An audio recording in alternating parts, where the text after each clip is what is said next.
A sequence is a function whose domain is a set of positive integers.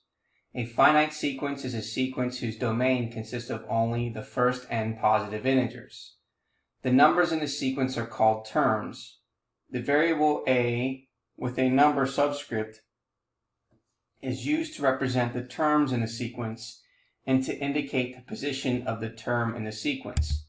So this is a subscript 1, which is the first term, a subscript 2, which is the second term, a subscript 3, which is the third term, a subscript n, which is the nth term. So again, reviewing what we just said here, again, we call a subscript 1 the first term of the sequence, a subscript 2 the second term of the sequence, a subscript 3 the third term of the sequence, and so on. And then the term a subscript n is called the nth term of the sequence, or the general term of the sequence. An explicit formula defines the nth term of a sequence using the position of the term. A sequence that continues indefinitely is an infinite sequence. Now, question and answer. Does a sequence always have to begin with a subscript 1? Well, the answer is no.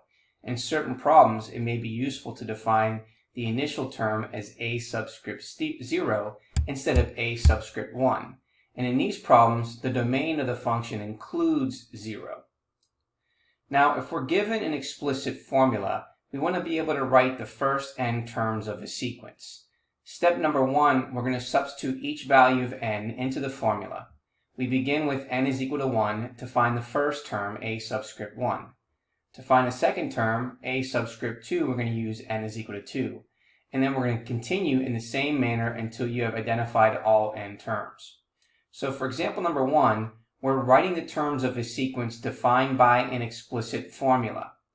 We want to write the first 5 terms of the sequence defined by the explicit formula a subscript n, which is equal to negative 3n plus 8. So the first step is we're going to substitute n is equal to 1 into the formula and then repeat with values 2 through 5 for n.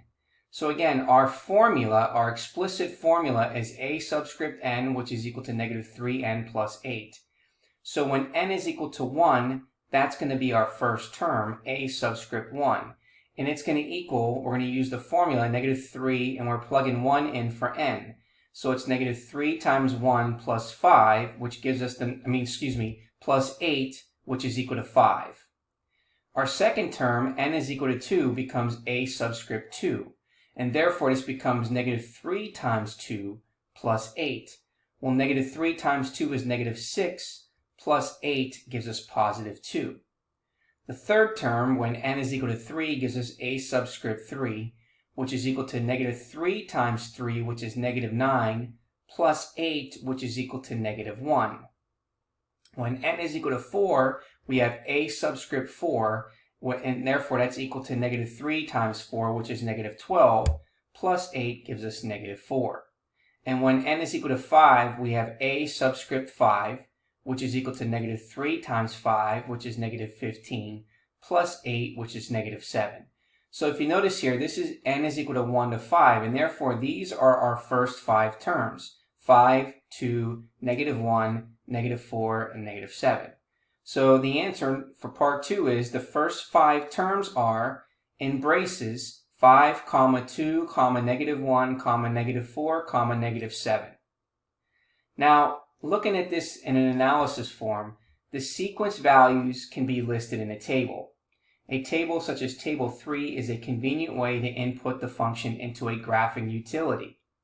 So when n was 1, 2, 3, 4, and 5, we found out that the first 5 terms were 5, 2, negative 1, negative 4, negative 7. So we can individually look at these as ordered pairs. So a graph can be made from this table of values. From the graph in the figure 2, we can see that the sequence represents a linear function. But notice the graph is not continuous because the domain is over the positive integers only.